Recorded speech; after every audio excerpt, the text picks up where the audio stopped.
Namaste everyone, welcome back. And this is Srikanth Rangal again on the last day of this FDP program, which deals with effective use of Moodle for NAAC and MBA. So today we'll be just taking up some demos of the courses that I've already prepared, and I'll just let you go through the experience I underwent in while creating these courses, the problems I faced, and how I tried to overcome it.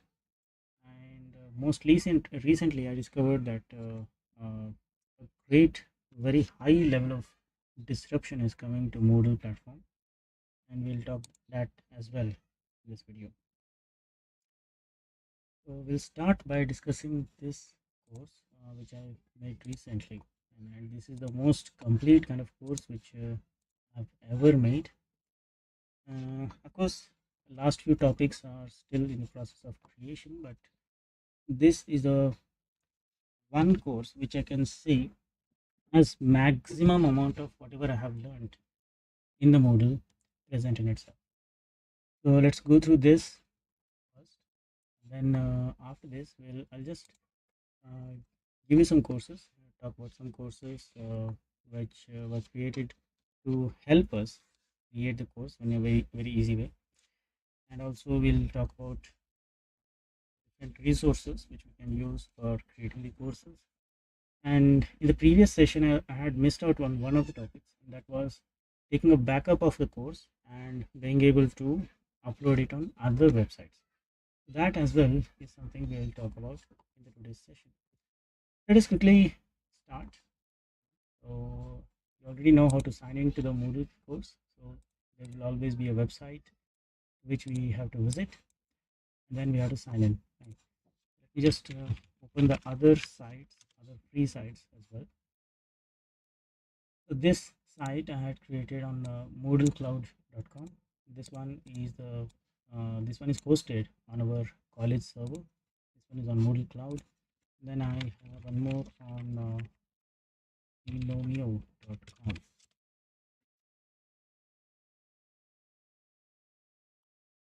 So as I had discussed earlier, so if you have a server hosted by your own college, you can go ahead and use it.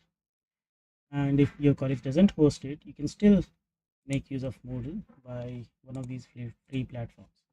Moodle Cloud, I had told, it offers you 45 days of free usage of Moodle with I think 50 user limit. So maximum users that you can add here are limited to 50.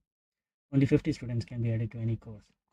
Whereas Genomio doesn't have that limit on the number of users, and also it doesn't have any limit on the number of days that you can use it for.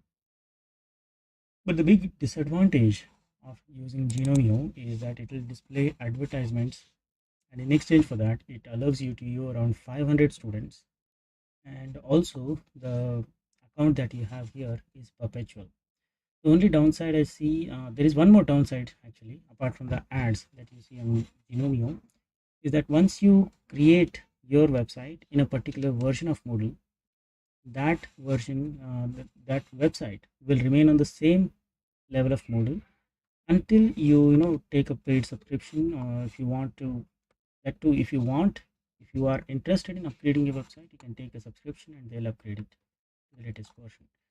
For example, cadimate.genomia.com was a website which I had created before the version 4.0 was released, and that's the reason when I open this up, I will see a much older version of Moodle which is available over here. Whereas I created one more website on Genomio which I created recently. I just wanted to see whether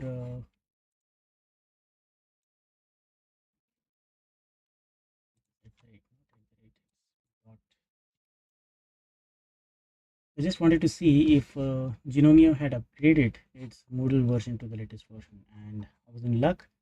They had indeed updated the Moodle. So now when you see, this is a latest version of Moodle.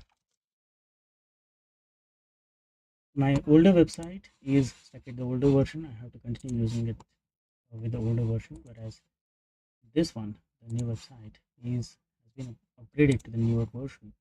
And I have all the latest features which are available in the latest version of Moodle. The only downside again is the advertisements that are displayed on every page.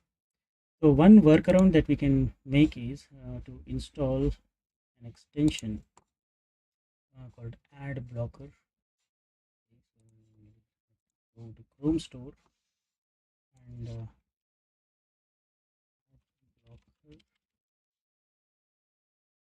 Lots of extensions are available for blocking the advertisement. So one of these you can install.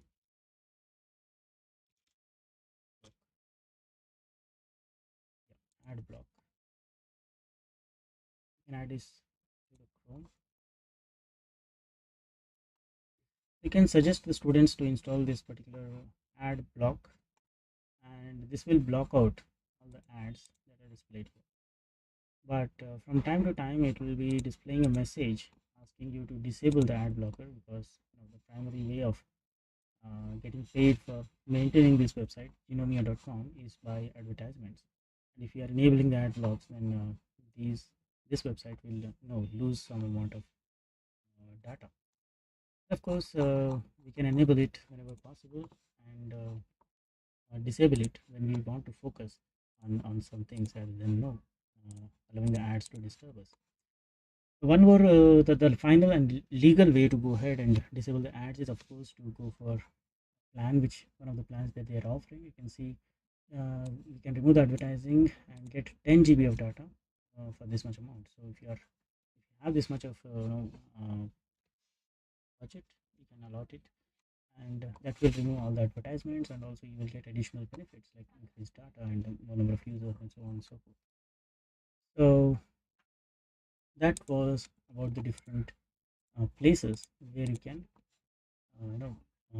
start practicing creation of courses and other stuff on Moodle. The next thing I'd like to talk about is how you can take a backup of your course. Suppose you have created your course on a website called Moodle Cloud, but that offers only 45 days of valid usage. After 45 days, it's going to start asking you to pay up. So it's safe, of course. Whatever amount of work that you do for practicing on Moodle Cloud, that will never go waste. You can just take a backup of that, and you can upload it over to any website, your college website or any other website, which if you plan to take a subscription, you can load it over there as well. Let me just show you a quick way to do that. So take so let's go with engineering mechanics for AAA students. So let us say I created this course, okay, and by the time I created this course, you can see the last two topics are still hidden from students, which means it's not complete yet. So after creation of this, let us say the 45 days are over and Moodle Cloud has blocked my account and it is asking me to pay up in order to use it. What I can do is you can just go here in more and go for course reuse. So this is the option in the latest version. In the older version, the option is slightly different. So that as well. So let us say I want to make a backup of this.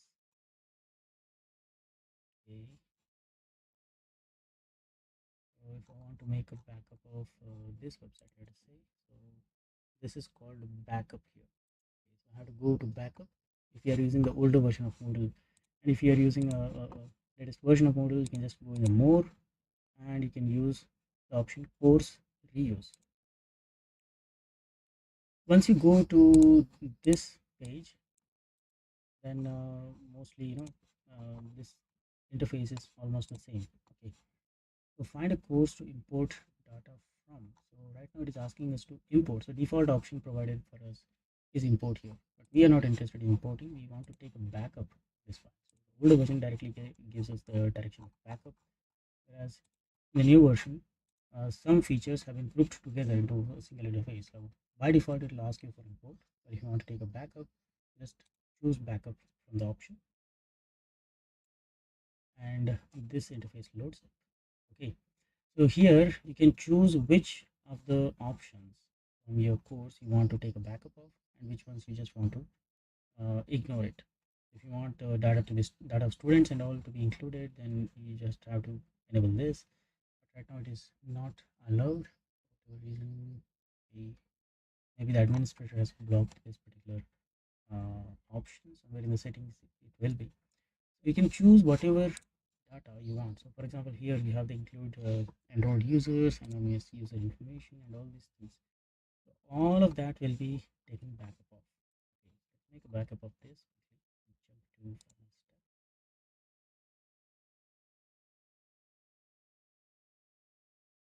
We don't want to jump to the final step. We still have other steps that you can go through. Like after choosing what to make a backup of, it will also show a list of all the activities that you have added. You can choose which activity you want to add, and which for each activity you can choose whether or not you want the user data, like how many attempts were done and what all students attempted and all. And once you choose this, it will display the list of all the data that will be included in the backup. Then it will reach the final step, okay, perform backup. So here we jumped off to the final step, and so it has already created the backup directly by choosing all the default options. So let's continue. And here you can see the backup has been created. Okay, so backup will be created in the private backup area, and the name of this will be somewhat like this. Within the name you can see that the date information present. Fine. So this is 2023, this is the year, 02 is the month, and 11 is the date. So this is some kind of a code which has to make it unique. So we just can ignore it. And here somewhere we have the short form of the course, and then the categories which it belonged to. Backup text will be there for all of them. Then something like Moodle or something will be presented here. And so this makes up the complete name of the backup. So just by looking at the name of the backup, you will get the information about what is the subject, what is the course it is, and when the backup was taken. So the extension of this is MBZ. This backup will be taken, and in the beginning it will be stored on the server itself. And so if you want to download it, if you want to use it at other place, you have to click on the download button. And you can see now this MBZ will be downloaded, and then you can upload this backup taken to any other website. So let's go for vikrantrango.lumia.com. Let's just show the home page first. Okay, and you can see there are only 2 courses available here. Okay, and let me just show you in the site administration as well, just to be sure. If you go to courses and manage the courses, you will see all the courses that are available over here. You can see only 2 courses are available here. One is the engineering graphics lab and the solid edge training lab. There are no more categories as well. There is only 1 category over here and 2 courses. See that. So now let us say we want to create we want to upload this course.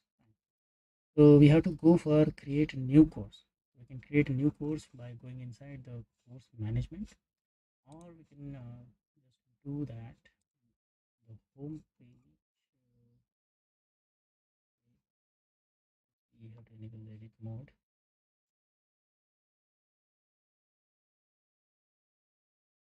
Yeah, so when the edit mode is enabled, you have an option to add a new course, or you have the option to add a new course from the site administration. Okay, let's add a new course, and this is where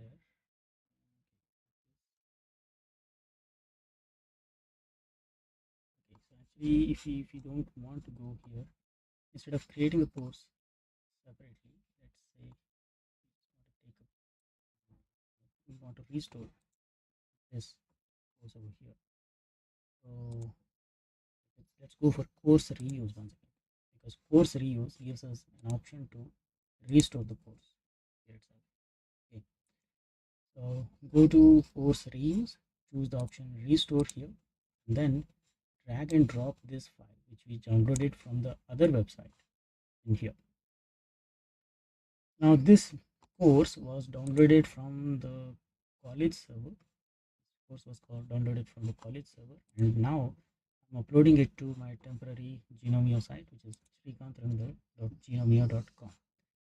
So the backup file is loaded. I can click on restore. For that, it will provide a summary of what all information is present in that. So if information is okay, just look for continue. Then here I can restore it as a new course, or I can restore it into the course which is selected currently, or I can restore to any other course which I have on the website. So I can choose one of these. If I choose one of these, whatever activities are there in this backup file will be merged into this particular course that I select. And if I choose into this course, then whatever course was active when we selected the backup or reuse option, it will be merged into that course only. And if you want to create a new course from this, you have to select a category to which you want to add it to and click continue. So all three options are present on the same page. The first time I came across this page, there was a bit of confusion, but later I understood what the purpose of each of these things were. Okay, so we'll have to choose, we have to press the button in the appropriate option that you want to go with. So I want to go ahead and create a new course. So I have to choose the category and choose this option and click this button, not any other button. Okay, so let's create a new course. Okay, so all these activities will be merged. All these options one by one it will provide which option to merge, which options I don't want. If you don't want to merge a particular option, you can just deselect it while doing this. And now to perform restore. Now it will take some time to read through the contents, the MBZ file that we uploaded. It will identify all the activities, the questions in the question bank, and all the settings that we had selected. And once the restoration is complete, it will display a successful message like this. Now the course has been restored as a new course. Now you can see that this particular course is restored and it is open. So we can just go ahead and continue adding contents to this course. Whatever content we had added in the other website are now present in the new website, and they can continue working on this. So let me just show you that it is indeed a new course that is added. So initially, before adding the course, when we came to the home page, we were looking at only two courses, that is Engineering Graphics Lab and Solid Edge Training. But now you can see that Engineering Mechanics EEE has been added because we uploaded it just now. The same will also be visible when you go for My Courses or Site Administration and Courses and Manage Courses. Initially, we had only two courses left here. You can just go back to the instant when I had shown it. This is YouTube. You can just move anywhere back and check out what had happened like previously. So previously, only two options were visible here. Now there is a third option because we just now uploaded this new course. So this is how you can upload courses. You can download courses from one website and reuse it on another website. So whatever work you do on the Moodle will always remain with you. You can just take backups and keep them with you, wherever you go to. So even if you change the college and after some time you start working in another college, you can have backups of these and you can upload them to the server of other college websites, and you can continue using it. So that was about taking the backup. This was actually supposed to be a topic I should have covered in the previous lab, but because time was not sufficient, I was not able to do that. So now that we have taken up the backup, let's go ahead and take a look at the best course that I have made till now, that is Engineering Graphics. So when we come inside the course, you can see all the topics are there. Topics will be added here. Four topics will be added by default initially, and I was able to add a topic for each of the main topic for engineering graphics. Right? So there is a first option called general.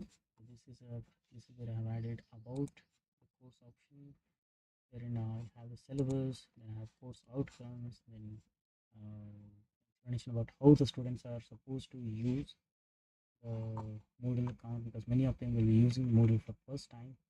So instructions to use this are also provided here. And so all this data I have kept here in the beginning itself. Then announcements.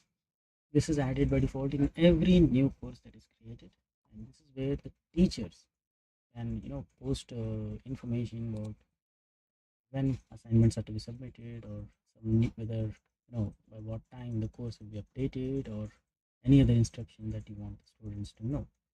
Of course, nowadays WhatsApp has become a common tool of usage, from which we can inform the students about certain things. But WhatsApp is also a place where lots of people will be putting on messages, and important messages become mixed up with all the non-important messages lots of times. And that is where I think the announcement section will be very useful to the teachers. Like, for example, this is the target I had given to the students to complete all the assignments. Okay, and students were actually able to follow this up. I had shared this message, same message I had shared on WhatsApp, and I had put the link of this announcement as well in the WhatsApp message, and the notification was also sent to all the students about this particular thing. So this way we can try and use multiple ways of making the information available to the students, so that in case they miss out on one way, they can always get connected to the other. Okay, so that was the announcements part. Then announcements is a very good way of teachers informing to the students about stuff, but students will not be able to reply or make a comment on that, and that's where the students discussion forum will come into effect.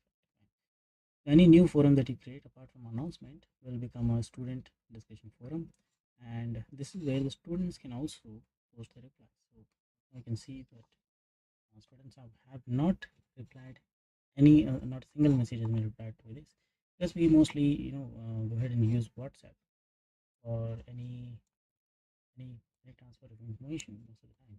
Okay. That's why it's not used. But if you if WhatsApp is banned at your place, or for some other reason you are unable to access other means of transferring the information, then of course student discussion forum is an act as a very effective tool in avoiding all the distractions of social media accounts like Facebook, now LinkedIn, Instagram, and so on and so forth. And this will keep students focused on the particular topic that they're discussing. Then we had of course talked about glossary, and glossary I had told you was like a dictionary. It saves the terms and the definitions. So this particular glossary I have made for storing all the definitions that we use in engineering graphics. In the definitions, you can see there are some images, there is a definition, there are some extra points required to be understood for that definition, and so on and so forth. And wherever required, if there are some extra definitions connected with a particular definition, like for conics, under conics we have circle, we have ellipse, parabola, hyperbola. So these have been typed within the definition, and whenever the students open conics and when they see the definition, these highlights will also be existing in them, and that definition will again open up. Right? Inside any definition, if there is if there is another term, and then the students click on that, it will open up a fresh link like this, and the students can continue learning all the definitions in an interconnected format till they are aware of all the terms that they should be aware of for learning a particular topic. So I think this is a very effective tool for making the students start at any point. The student need not be attending the classes from the very first moment. If suppose the student has missed a few classes, it will be he or she will be able to attend the further classes without worrying much about having lost a few things, because whatever new terms come up, the terms which were explained in the class that the student had missed out on, so those terms can be made available here in the glossary, and wherever those terms appear, students will be able to get explanation of that just by clicking the link. So next, you can see I have given a demo test. Demo test is a very say the best way to make sure that the students don't complain later that they were not able to understand a particular question type, and they didn't know how to answer a particular question type. Okay, Moodle offers a lot of different question types, and each of these question types need to be answered in a different way. Okay, and in order to make students comfortable with all these different methods, the demo quiz can help greatly. Okay, so for example, here this is a multiple response type of question wherein more than one option is correct. So here I have clearly typed right, wrong, and all, but when we give this kind of a question for our topic, we will not directly be telling them which one is wrong and which one is correct. So sometimes sometimes two options will be correct, sometimes three could be correct, sometimes four, or sometimes all the options could as well be correct, right? And the students would have to select all the options that are supposed to be correct.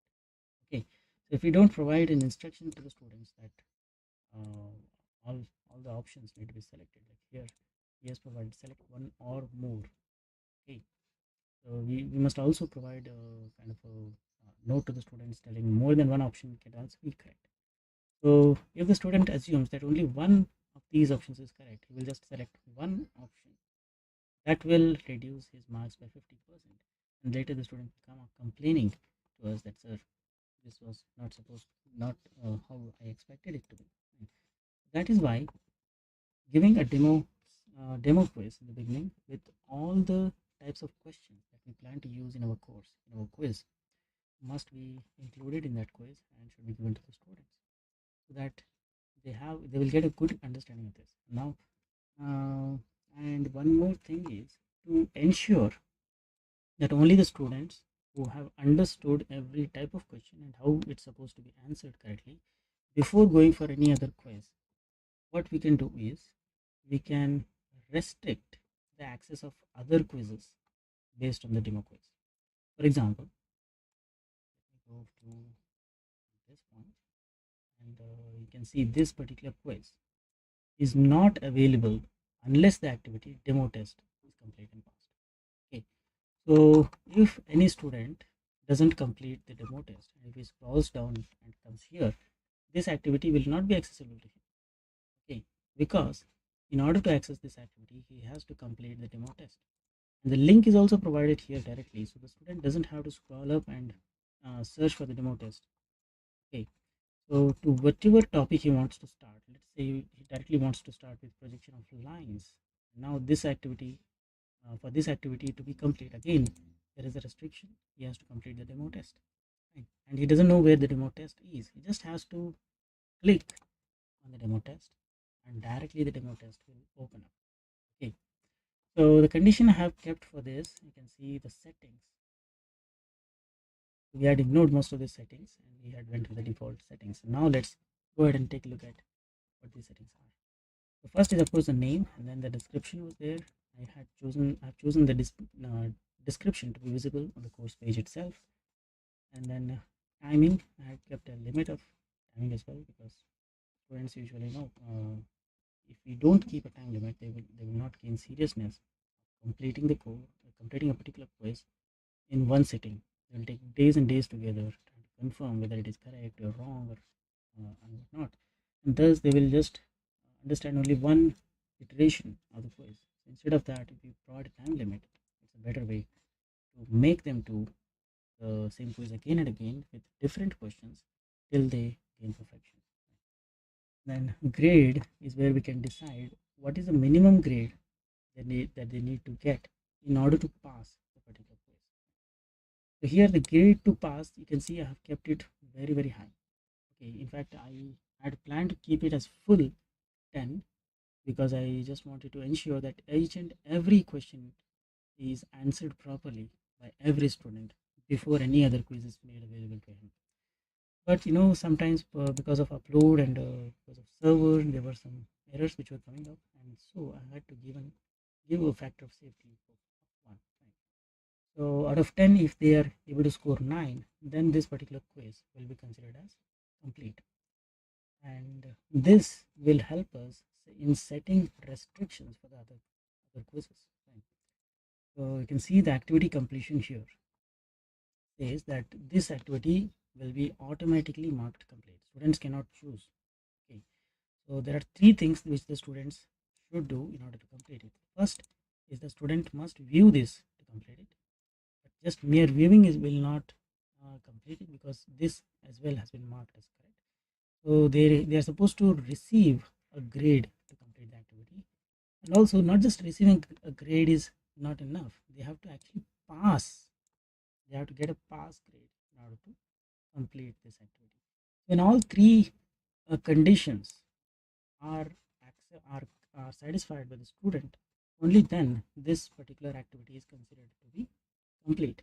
And only when this activity is complete, we can restrict the access in other quizzes. For example, let me open the take it in once, and open, let's say, this one.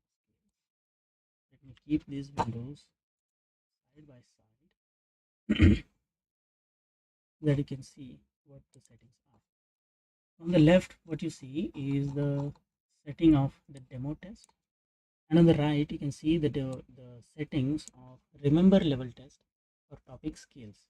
Okay, so both of them are yeah, correctly structured, similarly structured. If we just collapse all, you can see the same topics are there on both sides, but this one is for a different quiz and this one is for a different quiz. So for the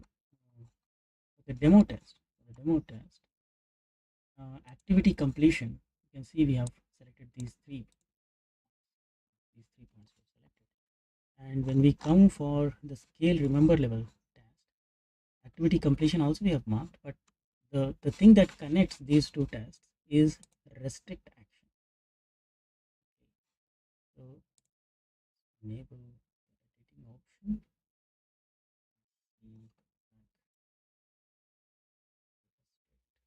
This, you can see that this is where I can control how and till which point the quiz will remain restricted.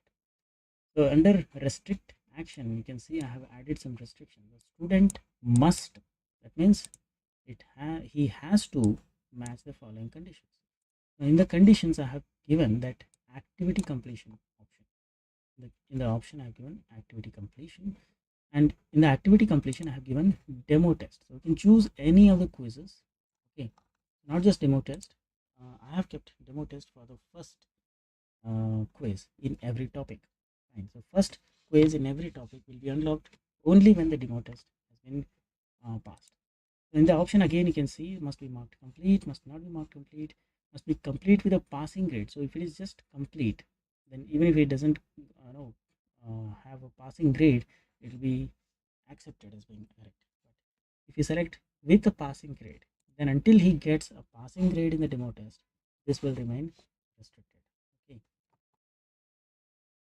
so this is how you can interconnect quizzes. And if you see where the topics are, so this one was for the scales remember level.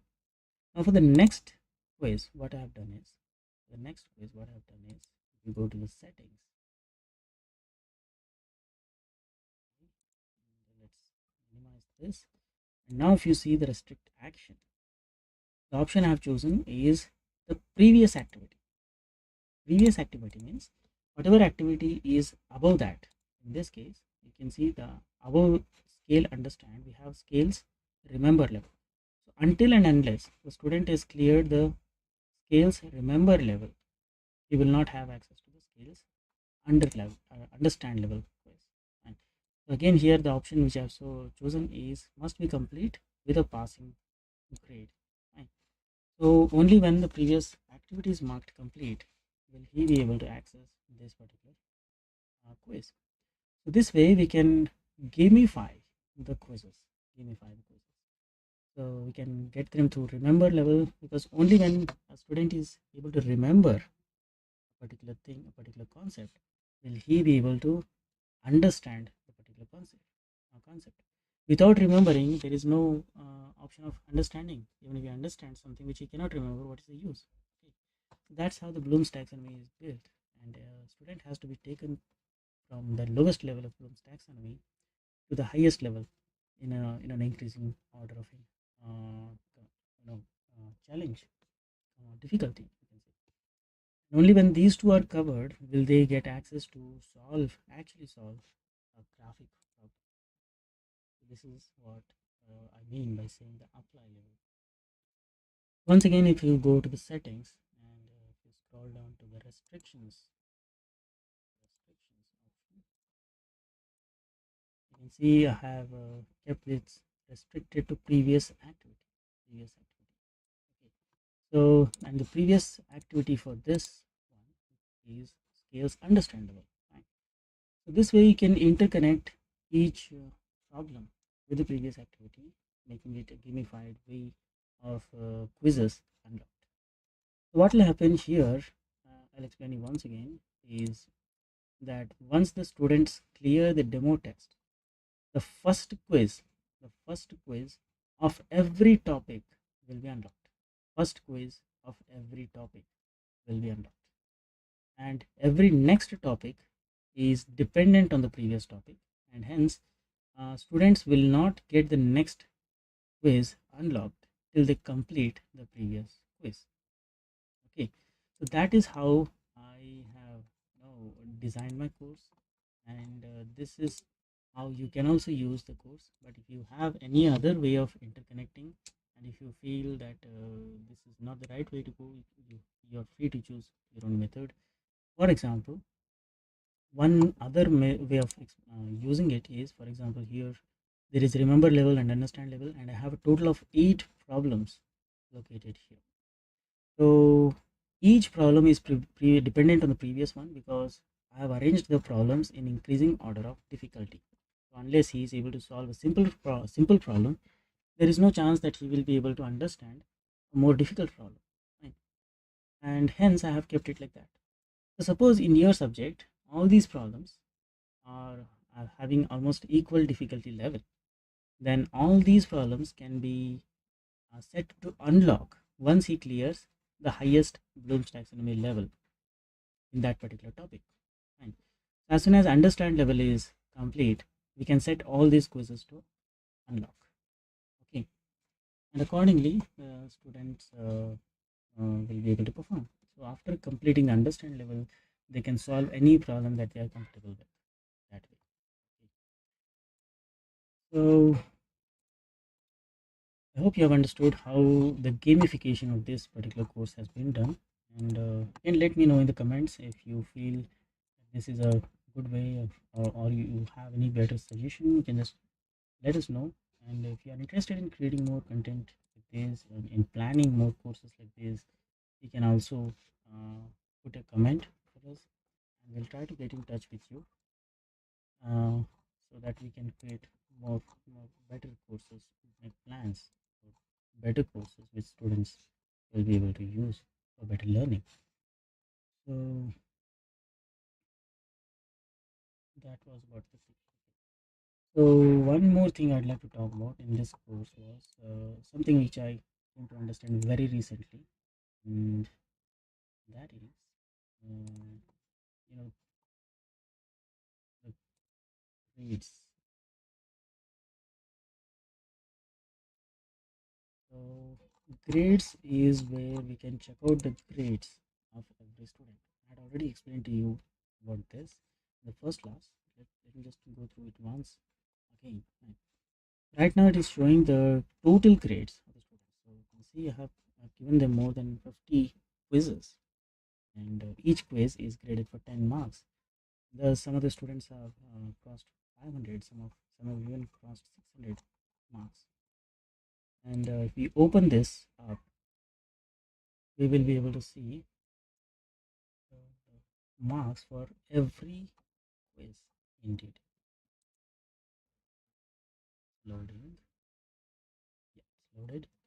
And when you scroll down, once it's loaded, we can see that the marks are appearing topic wise. If a particular student has not attempted a particular quiz, it is coming as blank. And if they have attempted, their marks have been shown here. And this is how it is. So at the rightmost end, we are getting the total marks.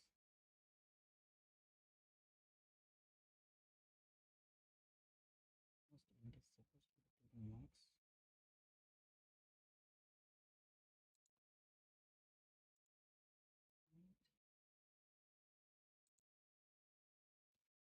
Not showing the total.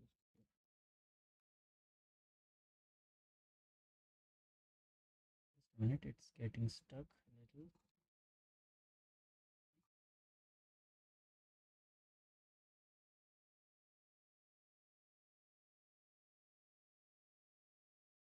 Loading.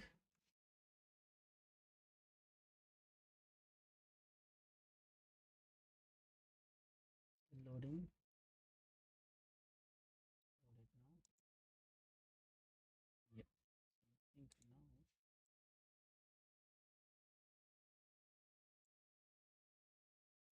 on. Yep. Now you can see the total marks are also being shown. So there is a setting here at the beginning. So you can click on this if you want to minimize. When it is minimized, only the total score, total grade will be shown.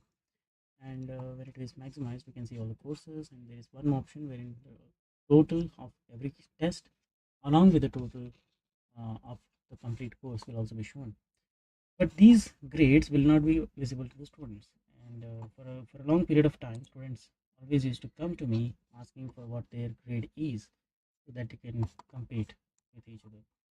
And very recently I was able to find out that there is an easier way to make this available to the students, and that is, let me show it here. So when the students uh,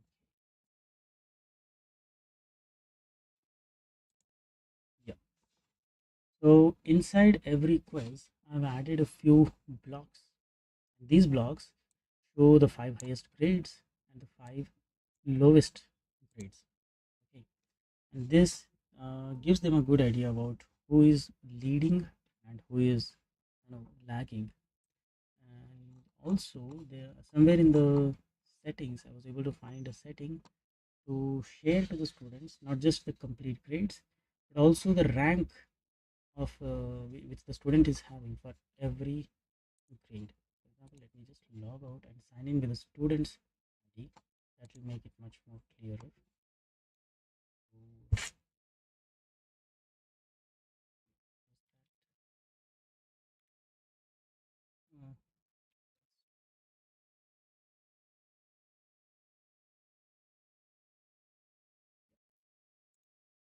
so this is a student account which I created to just check out how things are visible to the students directly itself. And now when we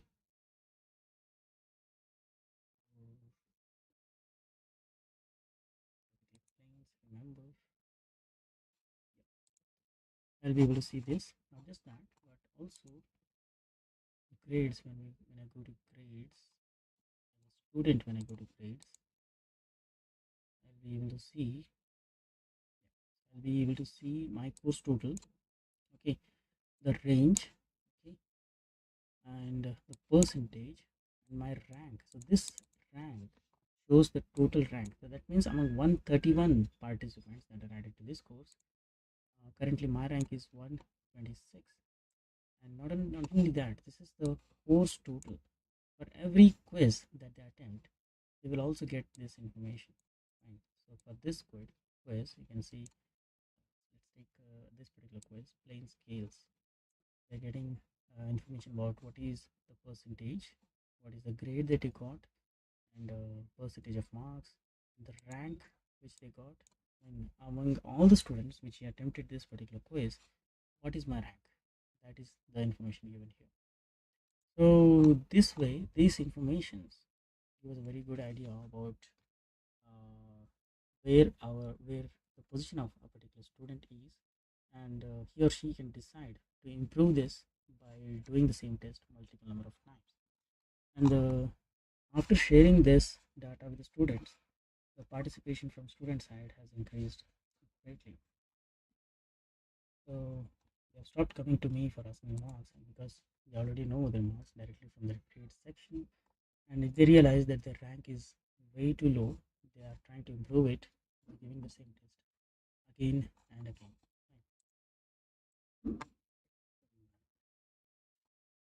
Again,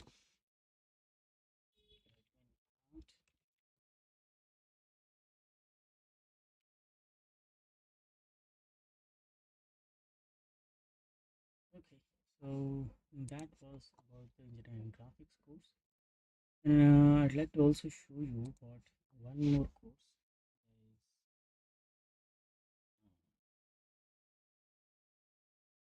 is the machine drawing course, then also solid edge training. Okay. So it so happened that this particular course, for this particular course, I had a lot of videos. I also had a lot of practice material available for that. Okay, and the space available on the server was already too low. Uploading more files to the server would have greatly reduced the speed of the server. Okay. And because of that, I, I, I was I was suggested not to upload a lot of content here. But those files, they actually needed to be made available to the students. And in that scenario, what I did was I uploaded those videos I had to YouTube, and I embedded those videos here. So the space for storage was taken up by YouTube, and the link to that, when I was sharing here, this was just taking the space of a link, which is not very much. And also the presentation was stored on Google Drive. Presentation was stored on Google Drive, and the link of that file uploaded was shared here. Once again, the space that it needed was just the space required to store the link information, and that's negligible. Whereas the file, uh, the total size of the file, each file measures more than 4 to 5 megabytes. There are more than 15 to 16 such files available. So the space ran in hundreds of GBs, hundred of MBs, sorry. And all this data was not stored in the server. I was able to make the best use of Google Drive as a resource, and storage was placed over there. The link to that was provided over here, and also there were some practice files for Solid Edge. All these files were also placed on Google server. These were made available to the students, and the overall space required for this particular course turned out to be very, very small. In fact, I'd like to show you here. If I go to the first page, or the first page of course, go for course reuse, and let's go for,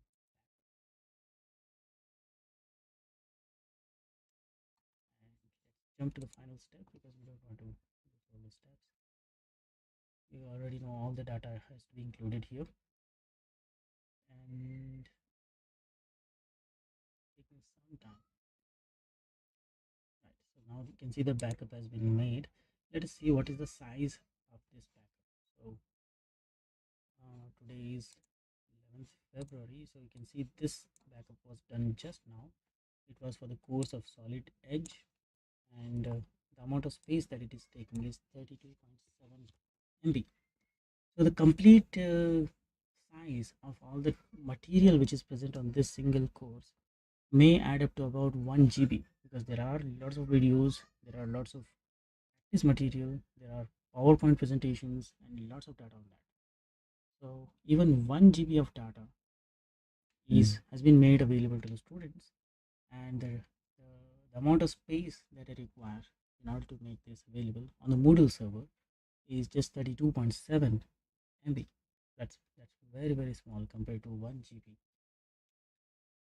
Okay, so that's another suggestion that you can make use of the best possible way. Not just Google Drive, there are other options, like there is Dropbox, and there is maybe some Indians are also launching space file storage activities. So you can store it anywhere on the website, and if that file can be made accessible to anyone who has the link of that file, then yes, it can be made available here as well. Okay. So this is how we can continue doing the courses. Yeah, so this is one more course I would like to show you. So this course needed the students to understand 3D visualization of complex machinery parts, and in order to make those available to the students, I modeled them on another website. Okay, so that website is onshape.com, and this is a cloud-based CAD software. So there are lots of CAD software. You must have heard about AutoCAD. It's the most famous, and almost every student from every branch of engineering knows about this. Must have heard about it at some place, some point or another. So AutoCAD needs to be installed on the system. The total space of the latest version runs more than 1 or 2 GB, and installing it on the system takes a lot of time, and also from time to time some updates will be coming up, some new updates students may not like. Files stored in newer version of the software will not open up in the older version. So there are lots of such problems which come up with installed software. So these problems do not exist when we use CAD based cloud based software. Okay. So all these complex machineries, I was able to make them, I was able to design them here, and some of these I'm going to just show it to you. For example, tailstock assembly. So once again, let me remind you while it loads that this complete software that I'm running, it's not installed on my computer. It is running directly from internet. Just the way we use Gmail, we just have to create an ID, and as soon as we have the ID ready, we will be able to sign in and start using it. The same way, I can go ahead and use this CAD software. You can see this is a very complex kind of a machine. There are lots of parts involved here, and the basic motion that this undergoes is this: when this wheel is rotated, you can see that this part actually slowly goes inside. Okay, so there is a screw activity which is going on around here, and when I drag it here outside, you can see that the motion is shown here. Okay, and when many times what happens is we want the students to draw sectional views of this particular uh, thing, and these sectional views can be easily generated from over here. Okay, so what machine part is present inside, we want the students to be able to see. So this can be easily done if we use the section option. There are lots of options here provided by this particular software for now modeling 3D models and easily getting their access to the students in a working format.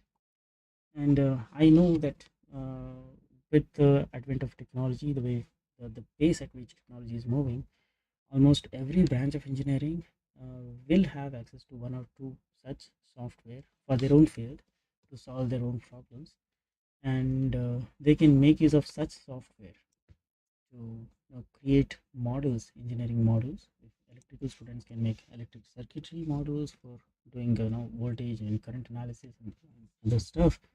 Electronic students can make processor or something like that. Civil engineers can make buildings and make analysis on that, and so on and so forth. Of course, computer science students have uh, places where they can execute their programs, try to learn different programs. And the latest addition to that, of course, is the ChatGPT artificial intelligence platform, which is just taken the world by storm. And even Google is now afraid of it. It's bringing in its own AI system, AI chatbot called Bard. There is news going on around that Bard is successful, not successful, whether it will be able to beat the other artificial intelligence systems or not. And this has become very common now. So maybe within a few days, even Moodle, if it takes up artificial intelligence, most of the functions that I'm teaching you right now, they will become more automated. I don't know how much automated, but they'll definitely become more automated than what it is right now. So at one point, maybe down the line, around 2 or 3 years later, you just have to give instructions. So create a quiz with a proper difficulty level for the students, and the rest of the things will be done automatically by the artificial intelligence. The way we see, in the movies of Marvel Cinematic Universe, Iron Man, the character has been one such character who uses artificial intelligence to a great extent, and we can see the character talking to his artificial intelligent assistant and giving commands to it, and the artificial intelligence performing all those activities which a normal person like me and you need a lot of code to do. So maybe it's going to become a reality someday. Only time can tell us about that. But for now, for this FTPs, as far as this FTP is concerned, you can be assured that there are lots of opportunities for development, and I hope that you will all be making the best use of this. So I think we have reached the end of our discussion today. I'm sharing the feedback link. I'm sorry I was a little late because Gorky sir was probably not available today to share the link. So I went on with the flow trying to explain stuff. I've shared the link for feedback for attendance. You can go through that, open the link, give the feedback to us so that those who gave enough number of feedbacks for all these days, uh, for them certificate can be generated and made available to you. I'll just stay here for 10 to 15 more minutes because I shared the feedback link, attendance link very late. Stay here for some more time. And if you have any suggestions or no, suggestions, opinions, or comments, or anything that you would like to share here, you're more than welcome to do that. If it's a doubt or a question, I'll try to answer it. If you have any suggestions, I'll try to take that as well in the future FTPs. And okay, thank you, Jyoti ma'am. Honored actually that you're considering all the suggestions that I'm giving. So I'm just looking for any questions. I'll be waiting here to get access to your questions.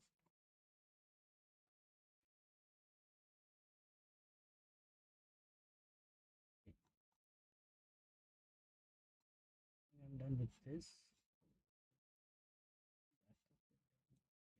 Done with all this. This is actually day 6. Last day.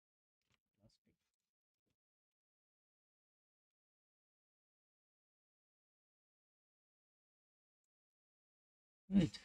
So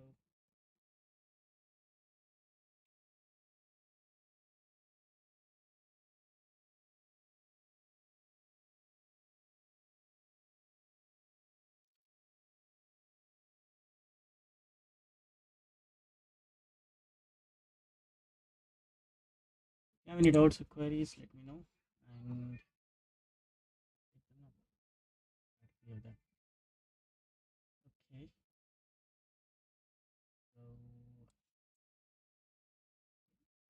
So Jyoti is telling, yeah, gained a lot of novel knowledge in the last few days. Thank you, ma'am. I am grateful to be considered of help. I wish to do the same in the coming days as well. So for those who don't know, let me again introduce you to the two channels by the help of which this FDP was made possible.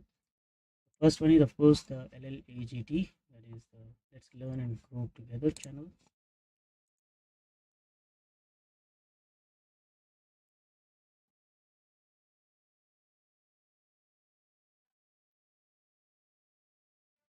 This FDP is running on Let's Learn and Grow Together channel. This is handled by Godke sir, Professor Godke, and I have my own YouTube channel as well. Just quickly do this. This is my own personal channel, and this is where I keep sharing most of my videos, which I make from time to time, and you can get access to all the videos that I have made. So mostly my engineering graphics with AutoCAD videos are famous. I also keep making videos which can help educators to make best use of technology from time to time. Like we have documentation work for NAAC and NBA, or making the attendance system, a complete attendance system using Google Sheets and Google Forms, which is completely free to use from the Google, but we can make the best use of it. It's fast, it's reliable, and we can analyze a lot of data from the attendance in order to monitor the students in a better possible way. We also have the WhatsApp messaging possible with that as well, and such things also are available on my channel. So if you are interested in that, you can check those videos out on my channel. And I think that's all I had. I'll just keep the comment section on for a few more minutes to check out if you have any suggestions or comments.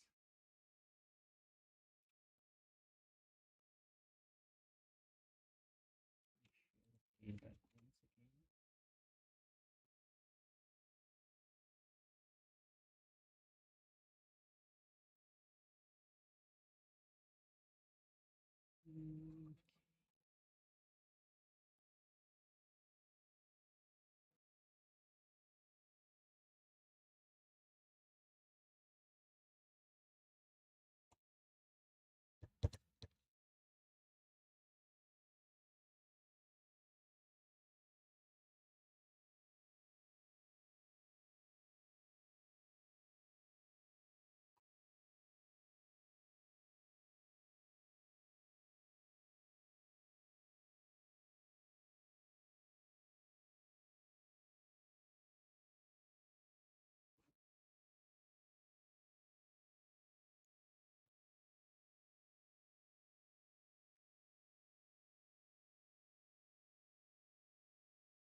As of now, I can see very few faculty members have given their feedback. I request everyone who is attending this FDP program to give in your feedback. This feedback will help us make the certificate available to you, whatever details you fill in. And of course, the feedback given to you will be greatly helpful in deciding what we do in the future programs.